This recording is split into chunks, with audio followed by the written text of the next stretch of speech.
وہ رمضان کا مہینہ انشاءاللہ کل سے شروع ہونے والا ہے. اسی رمضان میں جیسے ہی چاند نظر آئے گا حکم دیا گیا چاند کو دیکھا کرو. چاند کو اپنے بچوں کے ساتھ پریوار کے ساتھ دیکھنے کی کوشش کرو. موسم صاف ہے, چاند انشاءاللہ نظر آئے گا.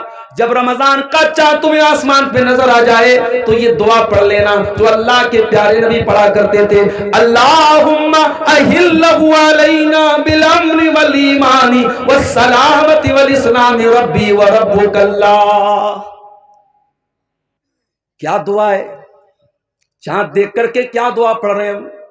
اے اللہ تو اس چاند کو امن کے ساتھ ہم پر طلوع فرما دے, ایمان کے ساتھ طلوع فرما دے, سلامتی کے ساتھ تو اس چاند کو طلوع فرما دے, اسلام کے ساتھ اس چاند کو تو طلوع فرما دے. ربی و ربک اللہ, اور اے چاند میرا اور تیرا رب اللہ ہے. کبھی آپ نے غور کیا ہمارے غیر مسلم بھائی بھی تو چاند دیکھ کے کروا چوتھ مناتے ہیں. ہمارے غیر مسلم بھائیوں کی بھی چاند کی بڑی اہمیت ہے, مگر وہ چندرما کو دیوتا مانتے ہیں, وہ چندرما کی پوجا کرتے ہیں, وہ چندرما کی عبادت کرتے ہیں. مگر میرے پیارے ساتھیوں, اسلام ایک ایشورواد والا مذہب ہے, اسلام توحید والا مذہب ہے. ہم چاند کو دیکھ کر کے بھی اعلان کرتے ہیں ربی و ربک اللہ, اے چاند ہم تیری اپاسنا نہیں کرتے, اے چاند ہم تجھے رب نہیں مانتے, اے چاند ہم تجھے اپنا پوجیہ نہیں مانتے, ہم تجھے اللہ تعالیٰ کا ایک کریشن مانتے ہیں, اللہ تعالیٰ کی ایک مخلوق مانتے ہیں. اور ہم چاند دیکھ کر کے بھی اعلان کرتے ہیں ربی و ربک اللہ, اے چاند میرا بھی رب اللہ اور تیرا بھی رب اللہ. اسلام توحید والا دین ہے میرے پیارے ساتھی. اسلام میں شرک برداشت کے قابل نہیں ہے میرے ساتھی. اسلام تو وہ مذہب ہے کہ تمام نمازوں میں ہم رکوع کرتے ہیں, سجدہ کرتے ہیں, مگر جنازے کی نماز میں ہم رکوع اور سجدہ نہیں کرتے. کیوں نہیں کرتے؟ سامنے مردہ رکھا ہوا ہے, سامنے جنازہ رکھا ہوا ہے. اگر جنازے کی نماز میں رکوع ڈالا جاتا اور سجدہ ڈالا جاتا تو یہ میسج جاتا کہ اسلام تو مردے کے آگے سجدہ کروا رہا ہے, اسلام تو مردے کے آگے جھک رہا ہے. اس لیے جنازے کی نماز میں کوئی رکوع اور سجدہ نہیں ہے. جنازہ رکھا ہوا ہے, ہم جنازے کی نماز پڑھتے اس میں کوئی رکوع سجدہ نہیں ہے. اور اسی لیے اللہ کے رسول نے کسی قبر کے اوپر نماز پڑھنے سے منع کیا ہے. نہ تو قبر کے اوپر مسجد بنائی جا سکتی ہے, نہ مسجد میں قبر بنائی جا سکتی ہے. قبر کے اوپر بھی نماز نہیں, اور مسجد کے اندر بھی قبر کو آپ نے رکھنے سے منع کیا ہے.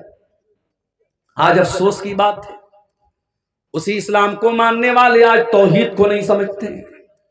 کوئی کسی کے آگے سر جھکا رہا ہے, کوئی کسی کے آگے سر جھکا رہا ہے. اور آپ کی شیرشاہ آبادی برادری میں جو پوری اہل حدیث برادری ہے, آج آپ کی برادری میں بھی بہت ساری ایسی چیزیں ہونے لگی ہیں جو توحید کے خلاف ہے. معاف کیجئے گا, بہت سارے گھروں میں جہالت کی وجہ سے, تعلیم کی کمی کی وجہ سے آج بچے پیدا ہونے کے بعد ہی ان کے گلے میں دھاگا ڈال دیا جاتا ہے. آپ کے شیرشاہ آبادیوں میں بھی یہ چیز دیکھی جا رہی ہے کہ بچوں کے گلے میں دھاگا اور تعویذ ڈالا جا رہا ہے. بچہ بیمار ہو جائے تو شرکیہ جھاڑ پھونک کرنے والے جھوٹے مکار لوگوں کو بلا کے ان سے جھاڑ پھونک کروایا بھی جا رہا ہے. اگر کوا بولنے لگے تو کوے کے بولنے پر یہ کہا جاتا ہے کہ کوا بول رہا ہے, اس کا مطلب کوئی منحوس خبر آنے والی ہے. اس طریقے کی الٹی سیدھی روایت میں الٹی سیدھی چیزیں آج ہمارے اہل حدیثوں کے اندر بھی میرے پیارے ساتھیوں پائی جانے لگی ہیں. یاد رکھیے ہم توحید والے ہیں, ہم مر جائیں کٹ جائیں توحید سے سمجھوتا کرنے والے نہیں ہیں. یہی ہماری پہچان ہے. اللہ کے نبی نے فرمایا لا تشرک باللہ وان قتلت وحرقت, اگر تمہیں قتل کر دیا جائے یا جلا دیا جائے تب بھی تم اللہ کے ساتھ شرک مت کرنا. توحید کی حفاظت کرو میرے پیارے ساتھی. ہم چاند دیکھ کر کے بھی توحید کا درس دیتے ہیں ربی و ربک اللہ, اے چاند میرا بھی رب اللہ ہے, تیرا بھی رب اللہ ہے. ایک اور میسج ملا چاند کی دعا سے. دنیا کہتی ہے مسلمان تو آتنکوادی ہوتا ہے, کہنے والے کہتے ہیں سارے مسلمان تو آتنکوادی نہیں ہوتے لیکن سارے آتنکوادی مسلمان ہوتے ہیں. کہنے والے اسلام کو آتنکواد کے ساتھ جوڑتے او لوگوں، اسلام آتنکواد کا دھرم کیسے ہو سکتا ہے؟ اسلام دہشت گردی کا مذہب کیسے ہو سکتا ہے؟ اسلام تو چاند دیکھ کر کے بھی امن اور شانتی کی دعا سکھا رہا ہے۔ ہم چاند دیکھ کر کے بھی کیا دعا کر رہے ہیں؟ ہم یہ دعا نہیں کر رہے ہیں اے اللہ اس چاند کو دیکھنے کے بعد تو صرف ہم کو بھلائی عطا فرما، ہم کہتے ہیں اللہم اہلہ علینا بالامن والایمان والسلامت والاسلام۔ اے اللہ یہ چاند جو رمضان کا نظر آنے والا ہے، اے اللہ سارے وشو کے لیے، ساری دنیا کے لیے امن اور شانتی کا چاند بنا دے۔ اے اللہ اس مہینے کو تو شانتی والا بنا دے، اس میں کسی کا خون نہ بہے، اس میں کسی کی جان نہ جائے، اس میں کسی کا مال نہ لوٹے۔ اے اللہ اس کو امن اور شانتی کا اور پیس کا، اور اے اللہ دنیا کے لیے سلامتی کا مہینہ بنا دے۔ جو مسلمان چاند دیکھ کر کے بھی امن اور شانتی کی دعائیں کرتا ہے، وہ میڈیا والوں تمہیں شرم نہیں آتی؟ اس اسلام کو تم آتنکواد کے ساتھ جوڑتے ہو، اس مسلمان کو تم آتنکواد کے ساتھ جوڑتے ہو۔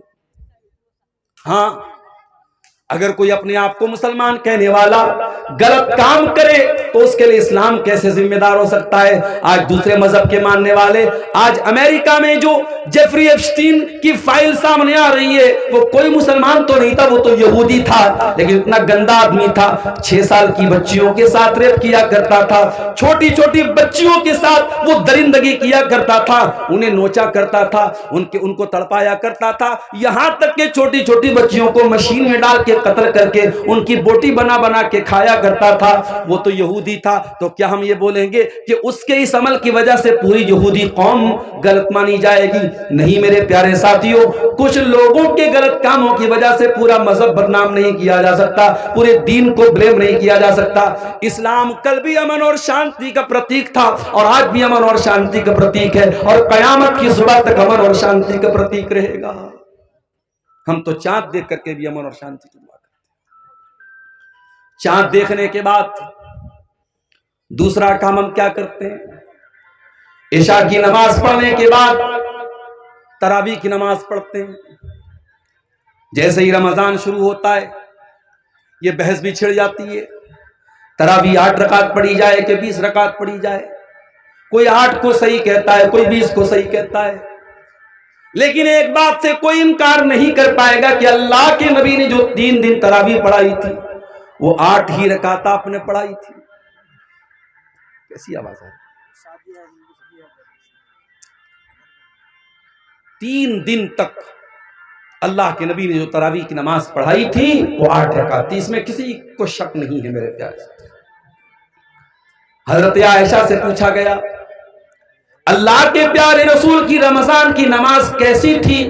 تراویح کی نماز جس کو ہم کہتے ہیں، اسی کے بارے میں سوال کیا گیا۔ عائشہ کیف کانت صلاۃ رسول اللہ صلی اللہ علیہ وسلم فی رمضان، اللہ کے رسول کی رمضان کی نماز کیسی تھی؟ سوال کرنے والا تراویح کے بارے میں سوال کر رہا ہے۔ اللہ کے پیارے نبی فرماتے ہیں ما کان یزید رسول اللہ صلی اللہ علیہ وسلم علی 11 رکعتا، اللہ کے نبی 11 رکعت سے زیادہ کبھی نہیں پڑھتے تھے، فی رمضان ولا فی غیرہ، نہ تو رمضان میں آپ پڑھتے تھے نہ غیر رمضان میں پڑھتے تھے۔ پتہ یہ چلا کہ تراویح کی نماز کوئی الگ نماز نہیں ہے، یہ وہی تہجد کی نماز ہے جو اللہ کے نبی سال کے باقی 11 مہینے 11 رکعت پڑھا کرتے تھے۔ اسی نماز کو آسان بنا کر کے ہم عشاء کے فوراً بعد پڑھ لیتے ہیں، تاکہ جو لوگ رات میں اٹھ کر کے تہجد نہیں پڑھ سکتے وہ بھی رمضان میں تراویح پڑھ سکیں۔ بھائی تہجد کی نماز بڑے خوش نصیب لوگوں کو حاصل ہوتی ہے، سب لوگ تو تہجد نہیں پڑھتا۔ قرآن میں اللہ تعالیٰ جب اپنے متقی بندوں کا ذکر کرتا ہے تو ان کی پہچان بتاتا ہے، وہ تہجد پڑھتے ہیں۔ کہیں اللہ فرماتا ہے کانوا قلیلا من اللیل ما یہجعون، میرے متقی بندے رات کو بہت کم سوتے ہیں، وہ رات میں تہجد کی نماز پڑھتے ہیں۔ کہیں اللہ نے فرمایا تتجافا جنوبہم عن المضاجع یدعون ربہم خوفا وطمعا، میرے متقی بندے اپنے بستر سے الگ ہو کر کے اللہ کی بارگاہ میں تہجد پڑھتے ہیں۔ یدعون ربہم خوفا وطمعا، وہ اپنے رب سے دعائیں کرتے ہیں، کبھی اللہ کے عذاب سے ڈرتے ہیں، کبھی اللہ کی رحمت کی امید رکھتے ہیں۔ وَمِمَّا رَزَقْنَاهُمْ يُنْفِقُونَ، اور تہجد پڑھنے کے بعد اللہ کی راہ میں صدقہ خیرات کرتے ہیں۔ وہی تہجد کی نماز رمضان میں تراویح کے نام سے پڑھی جاتی ہے، اور اللہ کے نبی نے اس کو 11 رکعت ہی پڑھا ہے۔ میرے پیارے ساتھیوں، ہمیں اور آپ کو بھی چاہیے کہ ہم تراویح پڑھیں، لیکن ہاں ایک بات یاد رکھیے، تراویح کی نماز کو آج ہمارے یہاں ایک ہوا بنا دیا گیا، بہت مشکل بنا دیا گیا۔ نہیں، تراویح کو آپ بہت مشکل مت بنائیے میرے پیارے ساتھیوں۔ اگر ہمارے نوجوانوں کا اسٹیمینا بہت کمزور ہو چکا ہے اور وہ بیچارے بہت لمبی تراویح نہیں پڑھ پا رہے تو ٹھیک ہے، آپ ہلکی ہی تراویح پڑھائیے۔ ہلکی سے مراد یہ ہے کہ اگر ایک پارہ پورا اگر امام پڑھ رہا ہے اور ایک پارے میں سارے لوگ شامل ہو سکتے ہیں تو ایک پارہ پڑھایا جائے۔ اگر ایک پارہ بھی لوگ نہیں پڑھ پا رہے تو ایک پارے سے بھی کم پڑھا جا سکتا ہے، لیکن کوشش یہ کیجئے کہ تراویح کی نماز پورے مہینے پڑھی جائے۔ جو یہ طریقہ ہمارے یہاں چلا ہے کہ 3 دن تراویح پڑھتے ہیں، 5 دن تراویح پڑھتے ہیں، اس کے بعد مسجدوں میں سناٹا چھا جاتا ہے، یہ طریقہ غلط ہے، اور کسی بھی حدیث سے یہ طریقہ ثابت نہیں ہے کہ صرف 3 دن تراویح پڑھی جائے۔ اللہ کے نبی فرماتے ہیں، من قام رمضان ایمانا واحتسابا، جو رمضان میں قیام اللیل کرتا ہے، جو رمضان میں تراویح کی نماز پڑھتا ہے ایمان کے ساتھ اور ثواب کی نیت کے ساتھ۔ یہ 2 چیزیں بہت ضروری ہیں۔ تراویح کی نماز کا مقصد دکھاوا نہیں ہونا چاہیے، تراویح کی نماز کا مقصد یہ بتانا نہیں ہونا چاہیے کہ میں بہت بڑا نیک انسان ہوں۔ تراویح کا 2 مقصد ہونا چاہیے، ایمان و احتسابا، ایمان کے ساتھ اور ثواب کی نیت کے ساتھ جو تراویح کی نماز پڑھے گا، اللہ کے نبی فرماتے ہیں غفر لہ ما تقدم من ذنبہ، اس کے پچھلے تمام کے تمام گناہ معاف ہو جائیں گے۔ اور یہ بھی یاد رکھیے، ابھی آج ایک فون میرے پاس آیا، مولانا میں ایک جگہ ڈیوٹی کر رہا ہوں، 12 بجے رات تک میری ڈیوٹی ہے، میں ڈیوٹی سے آنے کے بعد جماعت تو مجھے نہیں ملے گی، کیا میں اکیلے تراویح کی نماز پڑھ سکتا ہوں؟ میں نے کہا آپ پڑھ سکتے ہیں، جائز ہے، لیکن یہ بات یاد رکھیے کہ تراویح کی نماز جماعت سے پڑھنا افضل ہے، جماعت سے پڑھنا افضل اور بہتر ہے، اس لیے کہ اللہ کے نبی نے فرمایا من قام مع الامام حتى ينصرف كتب له قیام اللیلہ، جو امام کے ساتھ قیام اللیل کرتا ہے، جو امام کے ساتھ تراویح کی نماز پڑھتا ہے، اس کو پوری رات تہجد پڑھنے کا ثواب ملتا ہے۔ اس لیے میرے بھائیوں، مسجد میں تراویح کا اہتمام کرو اور عورتوں کے لیے بھی انتظام کرو تاکہ مائیں بہنیں بھی اس ثواب میں شامل ہو سکیں، مرد حضرات بھی تراویح پڑھیں، اور پردے کے ساتھ عورتوں کا بھی انتظام کرو، عورتیں بھی جا کے تراویح کی نماز پڑھیں۔ اور آگے بڑھیے، تراویح آپ نے پڑھ لی، رات میں سو گئے آپ، صبح 4 بج گئے، آپ کی بیوی نے آپ کو اٹھایا، اٹھیے، آپ نے کہا رے 4 بج رہا ہے تو مجھے کیوں اٹھا رہی ہے؟ بیوی نے کہا شاید آپ بھول گئے آج پہلا روزہ ہے، چلیے سحری کر لیجیے۔ آپ اٹھے، برش کیا آپ نے، منہ دھویا آپ نے، دسترخوان پہ بیٹھ کے بیوی نے جو سحری میں بنایا تھا وہ سحری آپ کھانے لگے۔ 4 بجے صبح آپ نے تو کبھی ناشتہ نہیں کیا تھا، آپ تو صبح 8-9 بجے ناشتہ کرتے تھے، یہ 4 بجے کون سا ناشتہ ہو رہا ہے؟ اس کو سحری بولتے ہیں، اور یہ سحری بڑی برکت والا کھانا ہے۔ اللہ کے نبی فرماتے ہیں تسحروا فإن فی السحور برکہ، سحری کھایا کرو، سحری میں برکت ہے۔ سحری کے بغیر بھی آپ روزہ رکھیں گے ہو جائے گا، مگر سحری کھا کے روزہ رکھیں گے تو بدن میں طاقت رہے گی۔ اسی لیے بہت ساری جگہوں پہ سحری میں طاقت کی چیزیں کھاتے ہیں۔ ہمارے بنارس میں وہ میوہ وغیرہ ڈال کر کے اس میں مکھانا بھی ہوتا ہے اور بادام بھی ہوتا ہے، کاجو بھی ہوتا ہے، وہ سب ڈال کے ایک آئٹم بناتے ہیں، اس کو ہریرا بولتے ہیں، کئی ہریرا بولتے ہیں، کئی تری بولتے ہیں، پتہ نہیں آپ کے سیمانچل میں بھی کچھ ایسا بنتا ہوگا۔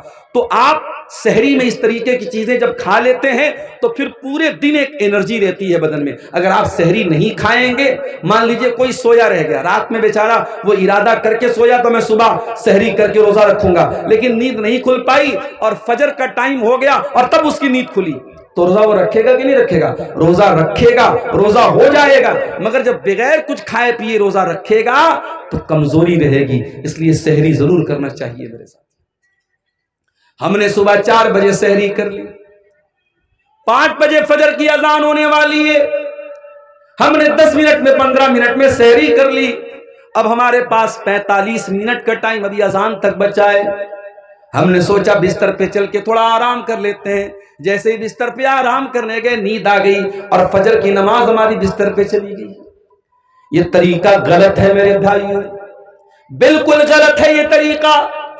آپ 14 گھنٹے بھوکے رہتے ہیں، آپ روزہ رکھتے ہیں، لیکن اگر آپ نماز کی پابندی نہیں کرتے ہیں تو معاف کیجئے گا، روزہ امپورٹنٹ ہے، روزہ اہم ہے، لیکن روزے سے بھی زیادہ امپورٹنٹ نماز ہے. اسلام کے 5 ارکان میں کلمہ پڑھنے کے بعد دوسرے نمبر پہ نماز ہے، اور تیسرے نمبر پہ زکوٰۃ ہے، اور چوتھے نمبر پہ روزہ ہے. آپ چوتھے نمبر کی چیز کے لیے تو 14 گھنٹے محنت کرتے ہیں، لیکن دوسرے نمبر کی چیز کو آپ گول کر دیتے ہیں، نماز ہی کو غائب کر دیتے ہیں. یاد رکھیے میرے پیارے ساتھیوں، اسلام میں رمضان کے روزے کے پہلے 5 وقتہ نماز ہے، اس لیے نماز چھوڑ کر کے آپ روزہ مت رکھیے. اگر آپ فجر کی نماز جانے کا ڈر ہے تو آپ سحری تھوڑا لیٹ کھائیے. اللہ کے نبی کی سنت بھی تھی کہ آپ سحری بہت لیٹ کھاتے تھے، یعنی فجر کی اذان سے ٹھیک 10-15 منٹ پہلے آپ سحری کھا لیجئے، اور جب 10 منٹ بچا ہے آپ وضو بنا کر کے بیٹھ کر کے دعا کیجئے، اللہ تعالیٰ سے ذکر کیجئے اللہ تعالیٰ کا،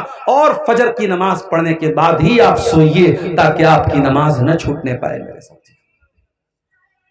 اور آگے بڑھیے. آپ نے سحری کھائی، فجر کی نماز آپ نے پڑھ لی، اس کے بعد آپ کو مغرب کی اذان تک کچھ کھانا نہیں ہے. دوپہر کا ٹائم آیا، ظہر کی نماز پڑھنے کے لیے آپ مسجد میں آئے. صبح 5 بجے آپ نے پانی پیا تھا، آپ کا حلق بالکل سوکھ کر کے کانٹا ہو چکا ہے. ظہر کی نماز کے لیے آپ نے وضو بنانا اسٹارٹ کیا. آپ نے وضو میں کلی کے لیے منہ میں پانی ڈالا، پانی آپ کے منہ میں گیا. آپ اگر چاہیں تو پانی کے 2-4 قطرے حلق کے نیچے ڈال کے حلق کو گیلا کر لیں، حلق کو تر کر لیں. حلق تو سوکھ کر کے کانٹا ہو گیا ہے، 2-4 قطرے پانی کے چلے جائیں تو کون دیکھنے والا ہے؟ نہ کوئی کیمرہ وہاں لگا ہے، نہ بغل والے کو پتا چلے گا، نہ امام صاحب کو پتا چلے گا، نہ مولوی صاحب کو پتا چلے گا. لیکن کوئی طاقت ہے، کوئی پاور ہے جو آپ کو ایسا نہیں کرنے دے رہا ہے. آپ پیاس کے مارے، برا حال ہے آپ کا حلق سوکھ کر کے کانٹا بنا ہوا ہے اور پانی آپ کے منہ میں جا رہا ہے، مگر وہ کون سی طاقت ہے جو پانی کو حلق کے نیچے ڈالنے نہیں دیتی ہے؟ پانی باہر آ جاتا ہے، پانی حلق کے نیچے نہیں اترتا ہے. میرے پیارے ساتھیوں، اسی کا نام تقویٰ ہے، اسی کا نام اللہ کا ڈر ہے، اور رمضان کا مہینہ یہی تقویٰ ہمیں سکھاتا ہے. اسی لیے اللہ نے فرمایا یا ایھا الذین آمنوا کتب علیکم الصیام کما کتب علی الذین من قبلکم لعلکم تتقون. اے ایمان والو، ہم نے تم پر رمضان کا روزہ فرض کیا ہے تاکہ تم متقی بن جاؤ، تاکہ تم اللہ سے ڈرنے والے بن جاؤ، تاکہ تم حرام چیزوں سے بچنے والے بن جاؤ. روزے کی حالت میں کھانا نہیں کھا سکتے، پانی نہیں پی سکتے، بیوی سے مل نہیں سکتے، بیوی کے ساتھ رومانس کر سکتے ہیں، گلے لگ سکتے ہیں، بیوی کو ٹچ کر سکتے ہیں، لیکن اگر ڈر ہو اس بات کا کہ بیوی سے زیادہ قریب ہوں گے تو ہو سکتا ہے کہ بیوی کے ساتھ صحبت ہو جائے. جس کو اس بات کا ڈر ہو وہ بیوی سے بہت زیادہ قریب بھی نہ جائے. روزے کی حالت میں آپ انجیکشن بھی لگوا سکتے ہیں، لیکن شرط یہ ہے کہ طاقت کا انجیکشن نہ ہو، گلوکوز کا انجیکشن نہ ہو. نارمل انجیکشن بھی آپ لگوا سکتے ہیں. روزے کی حالت میں آپ کان میں ڈراپ بھی ڈال سکتے ہیں، آنکھ میں ڈراپ بھی ڈال سکتے ہیں. ہاں، ناک میں کوئی دوا نہیں ڈالیں گے. روزے کی حالت میں آپ خون کی جانچ بھی کروا سکتے ہیں، لیکن ہاں خون چڑھوا نہیں سکتے، خون دے نہیں سکتے، خون لے نہیں سکتے. خون اس لیے نہیں دے، خون لیں گے تو بدن میں ایک غذا آ جائے گی، وہ جائز نہیں ہے. روزے کی حالت میں بدن کو غذا پہنچانا جائز نہیں، اور خون کسی کو دیں گے تو کمزوری بہت زیادہ آ جائے گی، روزے پر ایفیکٹ پڑے گا، اس لیے خون دینا بھی ٹھیک نہیں روزے کی حالت میں. روزے کی حالت میں آپ اگر بھول کر کے کچھ کھا گئے، نبی اکرم نے فرمایا اگر بھول چوک کر کے تمہارے منہ میں کچھ چلا گیا، کھا لیا، تو جیسے ہی یاد آ جائے فوراً باز آ جاؤ اور تم نے جو بھول کر کے کھا لیا پی لیا اس سے تمہارے روزے پر کوئی فرق نہیں پڑا، بس یہ سمجھو کہ تم کو اللہ نے کھلا دیا ہے۔ اب مان لو آپ گھر میں آئے، پیالے میں دال رکھی ہوئی تھی، آپ نے تھوڑی سی دال پی لی، پھر آپ کو یاد آیا ارے بھائی ابھی تو رمضان شروع ہو گیا ہے، پھر آپ کو عبدالغفار صاحب کی تقریر بھی یاد آ گئی، انہوں نے کہا تھا اللہ تعالیٰ کھلا رہا، آپ نے پوری گٹاگٹ پوری دال آپ پی گئے۔ یہ نہیں کر دینا بھائی، ورنہ مسئلہ پھنس جائے گا، بدنام میں ہو جاؤں گا۔ جتنا چلا گیا، جتنا غلطی سے بھول سے آپ نے کھا لیا، بس وہیں اسٹاپ ہو جاؤ۔ جیسے ہی یاد آ گیا میں روزہ، اچھا اب یہ بھی ہے بعض لوگوں کو یاد کب آتا ہے جب پورا کھا پی کے ڈکار لیتے الحمدللہ، اس کے بعد ان کو یاد آتا ہے کہ ہاں میں روزہ ہوں۔ تو اتنی کمزور یادداشت بھی آپ کی نہیں ہونی چاہیے۔ روزے کی حالت میں اگر بھول کر کے آپ نے کھا لیا تو کوئی گناہ کی بات نہیں۔ اسی طریقے سے آپ صبح سحری کر رہے تھے، آپ چائے پی رہے تھے، آپ دودھ پی رہے تھے، اتنے میں اذان شروع ہو گئی، تو برتن میں جتنا دودھ ہے جتنی چائے ہے اس کو آپ کمپلیٹ کر لیجئے، اس پر اللہ تعالیٰ کی آپ کی کوئی پکڑ نہیں ہوگی۔ اذان اگر ہونے لگے تو برتن میں جو چیز آپ پی رہے ہیں اس کو آپ کمپلیٹ کر سکتے ہیں، اس میں کوئی گناہ کی بات نہیں۔ اور یہ بھی نوٹ کر لیجئے، روزے کی حالت میں اگر رات میں انسان اپنی بیوی سے ملاقات کرتا ہے، ظاہر ہے کہ رات میں تو جائز ہے، یا رات میں انسان سو گیا اور وہ ناپاک ہو گیا، اس کو احتلام ہو گیا، نائٹ فال ہو گیا، اب صبح وہ اٹھا تو وہ ناپاک ہے، یعنی اس کے اوپر غسل واجب ہے۔ اب وہ کیا کرے؟ وہ روزہ رکھے گا کہ نہیں رکھے گا؟ روزہ رکھے گا وہ۔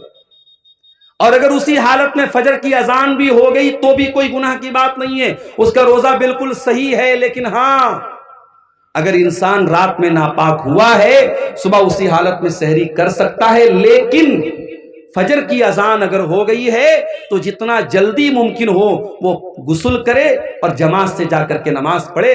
کچھ لوگ کیا کرتے ہیں، ناپاک ہو گئے تو آرام سے سوئے رہتے ہیں، صبح 8 بجے 9 بجے اٹھ کر کے غسل کرتے ہیں اور پھر نماز پڑھتے ہیں۔ یہ غلط ہے، یہ ناجائز ہے، یہ حرام ہے۔ آپ نماز کو بنا مجبوری کے اس کے ٹائم سے ڈیلے نہیں کر سکتے۔ اگر آپ ناپاک ہیں جتنا جلدی ممکن ہو آپ ناپاکی کو دور کیجئے اور نماز پڑھیے۔ اور یہ بھی یاد رکھیے، اگر فجر کے 1 منٹ پہلے بھی عورت اگر حیض میں تھی اور پاک ہو گئی، 1 منٹ پہلے بھی، مان لیجئے کہ اگر 5:15 پہ فجر کی اذان ہو رہی ہے اور 5:14 پر عورت کو یہ لگا کہ میں پاک ہو گئی ہوں، میرا حیض آنا بند ہو گیا، پیریڈ آنا بند ہو گیا میرا، تو اس دن کا روزہ وہ رکھے گی، اس دن کا وہ روزہ رکھے گی اور فوراً وہ غسل کر کے فجر کی نماز پڑھے گی۔ ہاں اگر اس کا الٹا ہو جائے، اگر فجر کی اذان کے 1 منٹ کے بعد بھی اگر عورت کو جو ہے وہ حیض آ جائے تو وہ اس دن کا روزہ نہیں رکھے گی، وہ ناپاک مانی جائے گی، وہ جتنے دن پیریڈ میں رہے گی وہ روزہ نہیں رکھے گی۔ اگر مغرب کی اذان کے 1 منٹ پہلے بھی اس کو حیض آ گیا تو وہ روزہ اس کا کاؤنٹ نہیں ہوگا، اس روزے کو وہ بعد میں پورا کرے گی، وہ روزہ اس کا پورا نہیں مانا جائے گا۔ یہ مسئلے ہیں، اس کی بھی جانکاری ہم کو کر لینا ضروری ہے۔ شام کا ٹائم آیا، آپ نے بیوی آپ کی کمرے میں آتی ہے، وہی بیوی جو آپ کے لیے سر سے پیر تک حلال ہے، آپ نے روزے کی حالت میں اپنے آپ کو کنٹرول کیا ہے، بیوی کے قریب نہیں جا رہے، آپ کو بہت تیز بھوک لگی، آپ کے گھر میں کھانے پینے کے بہت سارے آئٹم رکھے ہوئے ہیں لیکن آپ ان چیزوں کو نہیں کھا رہے، آپ کو پیاس لگی، آپ کوئی چیز پی نہیں رہے، یہ روزہ حلال چیزوں کو آپ سے چھڑوا رہا ہے۔ کھانا حلال ہے لیکن آپ کھانا نہیں کھا رہے، پانی حلال ہے لیکن پانی نہیں پی رہے، بیوی حلال ہے لیکن بیوی کے قریب نہیں جا رہے۔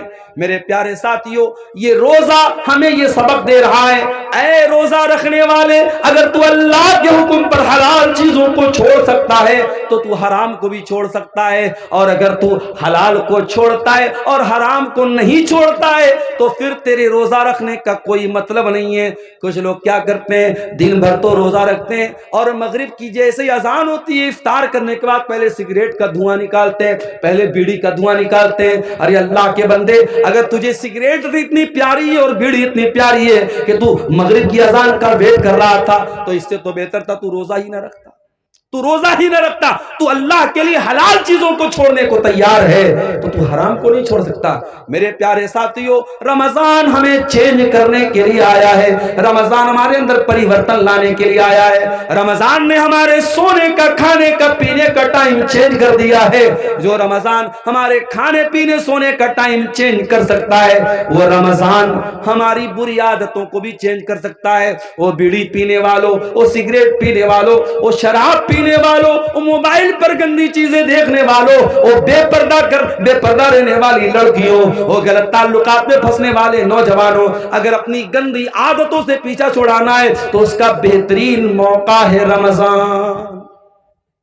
رمضان توبہ کا مہینہ ہے میرے ساتھ۔ توبہ کا مطلب کیا ہوتا ہے؟ توبہ کہتے کس کو ہے عربی زبان میں؟ توبہ کا مطلب ہوتا ہے یو ٹرن لے لینا۔ آپ گاڑی لے کے جا رہے ہیں، آپ کو واپس دوبارہ اسی راستے پر واپس ہونا ہے، آپ گاڑی کو دوبارہ گھمائیں گے، یو ٹرن لیں گے، اس کو توبہ کہتے ہیں۔ اس کا مطلب یہ ہوا کہ جب انسان صحیح راستے سے بھٹک جائے تو وہ توبہ کرے تاکہ دوبارہ صحیح راستے پر آ جائے۔ میرے پیارے ساتھیوں، اگر آپ کو توبہ کرنا ہے، اللہ کے راستے پہ واپس آنا ہے، تو رمضان اس کے لیے بہترین موقع ہے۔ اللہ سے سچی توبہ کیجیے میرے ساتھ۔ 4 دن کی زندگی ہے، ہم نہیں جانتے پورا رمضان بھی ہم کو نصیب ہوگا کہ نہیں ہوگا، نہیں معلوم کسی دن ہارٹ اٹیک آ جائے، انتقال ہو جائے، نہیں معلوم کسی دن بائک سے جا رہے ہوں کوئی ایکسیڈنٹ ہو جائے، بائک سے گر کے ہم مر جائیں، نہیں معلوم کار سے جا رہے ہوں کار کسی کھائی میں چلی جائے، اللہ کو پیارے ہو جائیں۔ ہمیں تو یہ بھی نہیں معلوم کہ کب مریں گے، کہاں مریں گے۔ 5 چیزوں کا علم تو صرف اللہ تعالیٰ کے پاس ہے۔ ان اللہ عنده علم الساعہ، قیامت کب آئے گی صرف اللہ کو معلوم ہے۔ وَيُنَزِّلُ الْغَيْثَ، بارش کب ہوگی، کتنی ہوگی، کہاں ہوگی، اللہ کو معلوم ہے۔ وَيَعْلَمُ مَا فِي الْأَرْحَامِ، اور ماں کے پیٹ سے جو بچہ پیدا ہونے والا ہے وہ کیا بنے گا، کتنی عمر پائے گا، کتنی روزی روٹی پائے گا، نیک بنے گا کہ برا بنے گا، دیندار بنے گا کہ بے دین بنے گا، ماں باپ کا فرما بردار بنے گا یا نافرمان بنے گا، مشرک بنے گا یا توحید والا بنے گا، یہ ساری باتیں تو اللہ ہی جانتا ہے۔ وَمَا تَدْرِي نَفْسٌ مَاذَا تَكْسِبُ غَدًا، اور کوئی نہیں جانتا کہ کل وہ کیا کرے گا۔ وَمَا تَدْرِي نَفْسٌ بِأَيِّ أَرْضٍ تَمُوتُ، اور کوئی نہیں جانتا کہ وہ کہاں مرے گا، کب مرے گا چھوڑ دو، کہاں مرے گا اس کی بھی کوئی گارنٹی نہیں۔ کتنے اسی بہار کے لوگ ہیں، چندہ کرنے جاتے ہیں بنگلور، چندہ کرنے جاتے ہیں کرناٹک، اور وہیں کسی حادثے میں انتقال ہو جاتا ہے۔ اسی کٹیہار میں گھسیا گھاٹ نام کا ایک علاقہ ہے، وہاں ایک مولانا قاری عبد الباسط نام کے تھے، بہت اچھے میرے تعلقات تھے، ان کے مدرسے میں کئی بار جلسے میں گیا۔ بیچارے تمل ناڈو کے علاقے میں چندہ کرنے گئے تھے، ٹرین پر چڑھ رہے تھے، اچانک ٹرین سے گر گئے اور وہیں آن دا اسپاٹ ان کا انتقال ہو گیا۔ میرے پیارے ساتھیوں، ہم تو یہ بھی نہیں جانتے کہ پورا رمضان ہم کو نصیب ہوگا کہ نہیں ہوگا، ہم کہاں مریں گے اور کس حال میں مریں گے۔ میرے پیارے ساتھیوں، کوشش کرو کہ یہ رمضان کا مہینہ توبہ کا مہینہ بن جائے، ہمارے اندر سدھار کا مہینہ بن جائے، ہمارے اندر چینجنگ کا مہینہ بن جائے، اپنی بری عادتوں کو کنٹرول کرنے والا مہینہ بنا لو رمضان کو۔ شام ہو گئی، افطار کا ٹائم ہو گیا، مان لیجئے 6 بجے مغرب کی اذان ہے، کوشش یہ کرو کہ 5:30 بجے اپنے گھر میں آ جاؤ، جتنا افطاری کا سامان لینا ہے پہلے ہی لے کے آ جاؤ، آدھا گھنٹے پہلے ہی آ جاؤ گھر میں، دسترخوان بچھا لو، بچوں اور پریوار کو ساتھ میں لے لو اور اللہ کی بارگاہ میں دعا کرو۔ میرے پیارے ساتھیوں، روزے کی حالت میں اللہ تعالیٰ دعا جلدی قبول کرتا ہے، روزے کا دعا کے ساتھ بڑا گہرا کنیکشن ہے، اور اسی لیے اللہ تعالیٰ نے قرآن میں جہاں رمضان کا ذکر کیا ہے، جہاں روزے کا ذکر کیا ہے، وہیں اللہ نے فرمایا وَإِذَا سَأَلَكَ عِبَادِي عَنِّي فَإِنِّي قَرِيبٌ، اے میرے نبی، جب میرے بندے آپ سے میرے بارے میں سوال کریں کہ اللہ کہاں ہے، تو اے نبی ان کو بتا دیجئے کہ اللہ تعالیٰ بہت قریب ہے۔ اجیب دعوت الداعی اذا دعان، اور جب بھی کوئی دعا کرنے والا اللہ کو پکارتا ہے اللہ ضرور اس کی دعا کو سنتا ہے۔ شرط یہ ہے فَلْيَسْتَجِيبُوا لِي وَلْيُؤْمِنُوا بِي، کہ وہ اللہ کی بات مانے اور اللہ پر ایمان رکھیں۔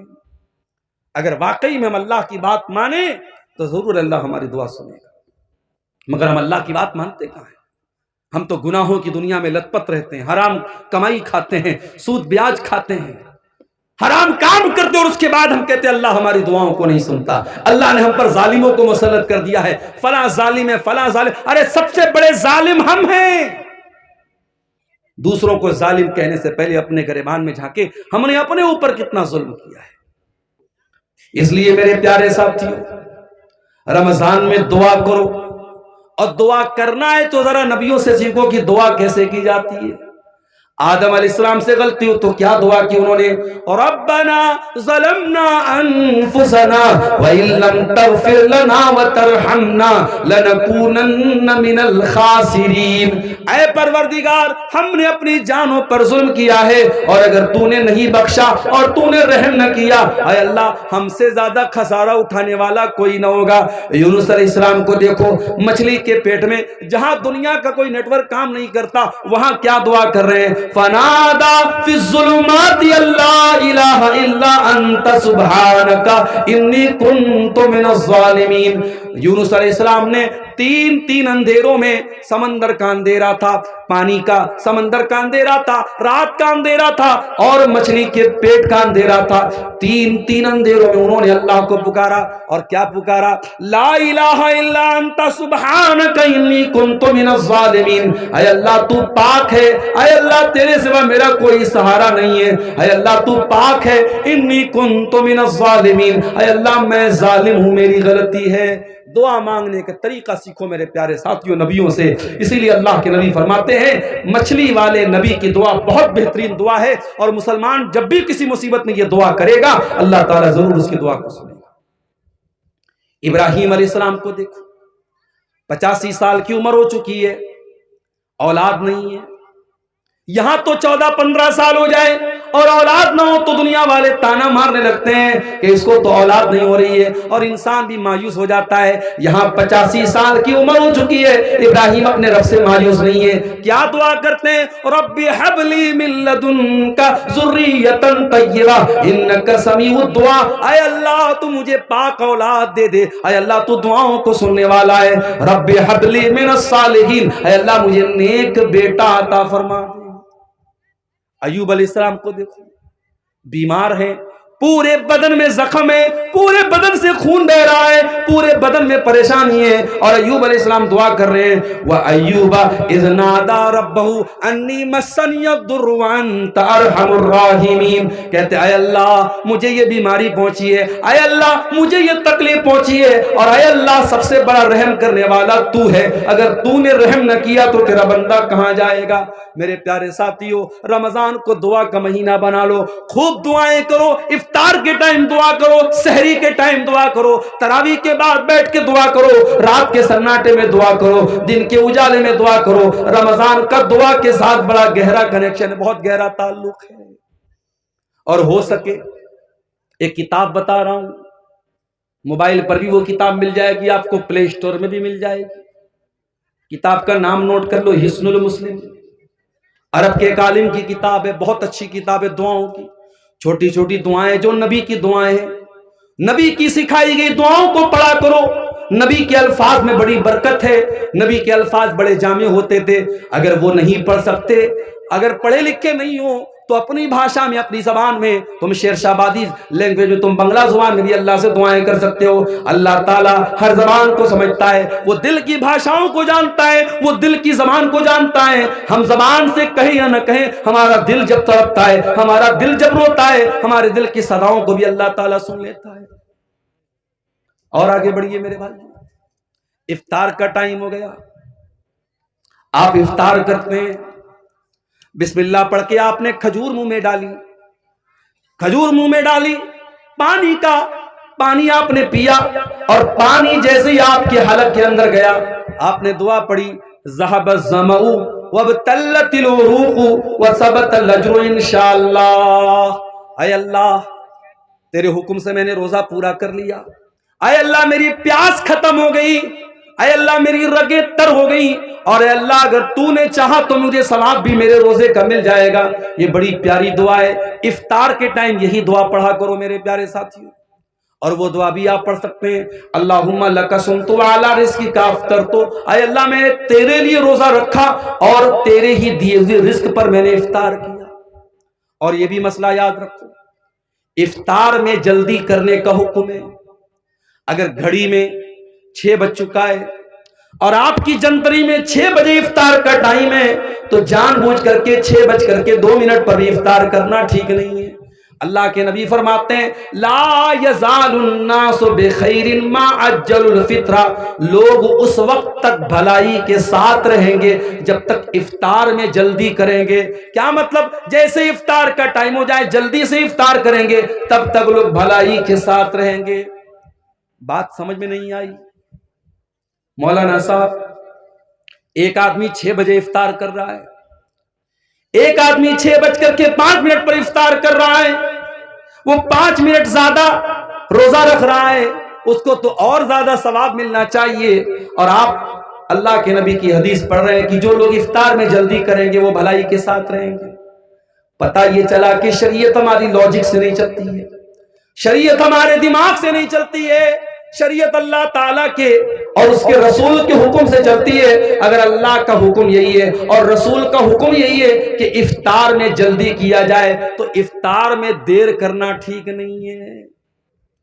یہ موزہ میں نے پہنا ہے، کپڑے کا موزہ ہو چاہے چمڑے کا موزہ ہو، آپ کو معلوم ہے اگر ہم نے وضو کر کے پہنا ہے تو مسح کر سکتے ہیں موزے کے اوپر. کبھی آپ نے غور کیا موزے کا جو نیچے کا حصہ ہوتا ہے وہی زیادہ گندا ہوتا ہے، لیکن جب ہم وضو کرتے ہیں تو موزے کے اوپر کے حصے پر مسح کرتے ہیں، ہم نیچے کے حصے پر مسح نہیں کرتے ہیں.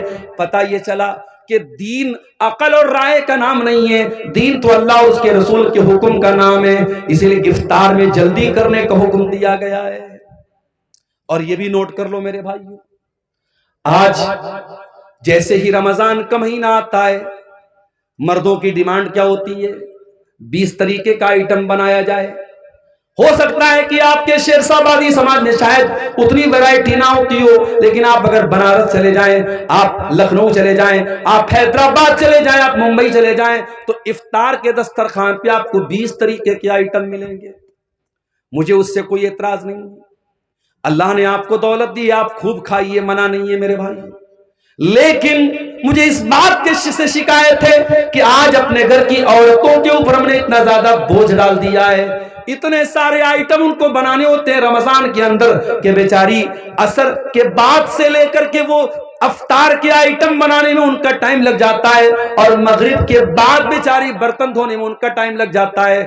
ان کو عبادتوں کا ٹائم نہیں ملتا، ان کو قرآن پڑھنے کا ٹائم نہیں ملتا، ان کو دعا کرنے کا ٹائم نہیں ملتا. میرے پیارے ساتھیوں، اپنے منہ کے سواد کے لیے اور اپنے پیٹ کے لیے اپنے گھر کی عورتوں پر اتیاچار نہ کرو، اپنے گھر کی عورتوں پر ظلم نہ کرو. ارے سمپل جو کھانا عام دنوں میں کھاتے ہو وہی سمپل طریقے سے رمضان میں بھی کھاؤ. ٹھیک ہے 2-4 آئٹم بڑھ گئے، کوئی حرج کی بات نہیں ہے، لیکن بیوی کے اوپر اتنا زیادہ اتیاچار کرنا کہ بیچاری دن بھر کھانا ہی بناتی رہے اور افطار کے بعد پوری کئی گھنٹے وہ برتن ہی دھوتی رہے، یہ عورتوں پر ظلم ہے. اس سے بھی ہمیں اور آپ کو بچنا ہے. اس کے بعد رمضان کی ایک بہت اہم عبادت جس کے لیے قرآن میں باقاعدہ ذکر کیا گیا، قرآن کی تلاوت. رمضان میں کثرت سے قرآن کی تلاوت کرو، اس لیے کہ رمضان کے مہینے میں ہی قرآن اتارا گیا. فرمایا شہر رمضان الذی انزل فیہ القرآن، رمضان کے مہینے میں قرآن اتارا گیا. ھدی للناس، اور یہ قرآن ساری مانوتا کے لیے ہدایت بن کر کے آیا. وبینات من الھدی والفرقان، اور اس قرآن کی آیتیں سچائی کو کھول کے بیان کرنے والی ہیں.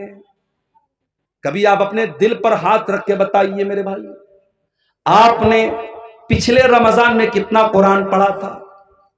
موبائل پر آپ نے نہ جانے کتنی ریلز دیکھی تھی، فیس بک کے اوپر آپ نے نہ جانے کتنا ٹائم خرچ کیا تھا، یوٹیوب پر آپ نے نہ جانے کتنے ویڈیوز دیکھے تھے، لیکن آپ اپنے دل پر ہاتھ رکھ کے بتائیے کہ آپ نے قرآن کتنا پڑھا تھا.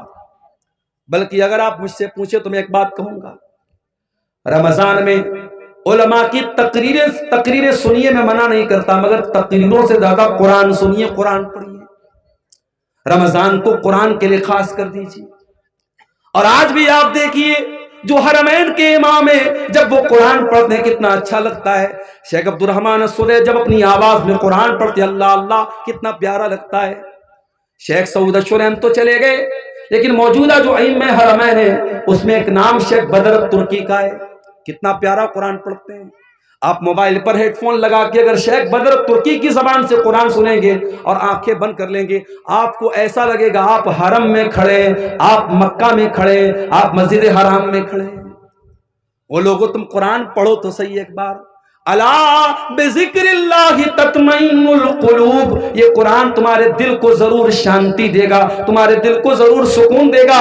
یہ قرآن پڑھ کے تو دیکھو، یہ قرآن سن کے تو دیکھو۔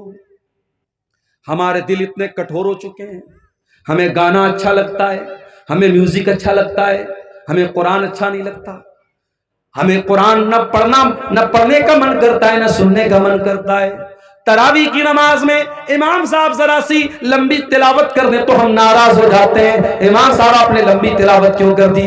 ہمیں قرآن 10 منٹ زیادہ سننا بھی گوارا نہیں ہے۔ وہی نوجوان جو آدھا گھنٹے تراویح کی نماز میں کھڑا نہیں ہو پاتا ہے اور بیٹھ کر کے آرام سے تراویح پڑھتا ہے، وہی نوجوان ایک گھنٹہ کھڑے ہو کر کے 50 اوور کا کرکٹ میچ دیکھ لیتا ہے۔ ابھی اس بار ورلڈ کپ کا 2020 ورلڈ کپ چل رہا ہے۔ اپنے نوجوانوں سے ایک بات کہنا چاہوں گا، یہ ورلڈ کپ کا جو میچ ہے یہ تو ہوتا رہے گا، لیکن رمضان پتہ نہیں دوبارہ ہم کو ملے گا کہ نہیں ملے گا۔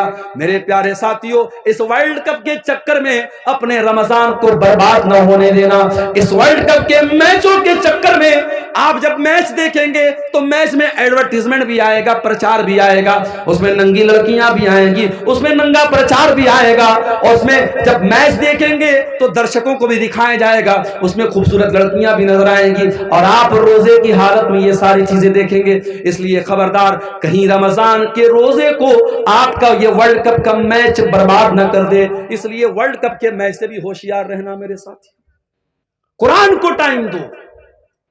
امام مالک رحمت اللہ علیہ بہت بڑے امام تھے، حدیث کا درس دیا کرتے تھے، پوری دنیا سے ان کے پاس لوگ حدیث پڑھنے آیا کرتے تھے، لیکن جب رمضان کا مہینہ آتا تھا امام مالک اعلان کر دیتے تھے، وہ لوگوں میں رمضان میں حدیث نہیں پڑھاؤں گا، میں سال بھر حدیث پڑھاتا ہوں، یہ قرآن کا مہینہ آ گیا، یہ رمضان کا مہینہ آ گیا، 1 مہینے کے لیے مجھے قرآن کے ساتھ چھوڑ دو، میں قرآن کو پڑھوں گا، قرآن پر غور کروں گا۔ وہ لوگوں قرآن کو پڑھو رمضان میں، قرآن کو سنو رمضان میں، اور قرآن پر غور کرو۔ یہ دل پر جو گناہوں کی لیئر چڑھی ہے، یہ دل پر جو گناہوں کی پرت چڑھی ہے، جب قرآن پر غور کرو گے تو یہ پرت ٹوٹ جائے گی، یہ پرت گر جائے گی۔ قرآن کہتا ہے افلا یتدبرون القرآن ام علی قلوب اقفالها، میرے بندو تم قرآن پر غور کیوں نہیں کرتے؟ کیا تمہارے دلوں پر تالے لگے ہیں؟ جس طریقے سے موبائل کا لاک اگر کھولنا ہو تو جب تک پاس ورڈ نہ ڈالا جائے تب تک موبائل کا لاک نہیں کھلتا، جب تک پیٹرن لاک نہ ڈالا جائے تب تک موبائل کا لاک نہیں کھلتا۔ اسی طریقے سے دل پر جو لاک پڑے ہیں، دل پر جو تالے پڑے ہیں، دل کا تالا کھولنا ہے تو قرآن پر غور کرو، قرآن پر تدبر کرو میرے پیارے ساتھی، قرآن پر غور کرو میرے ساتھی۔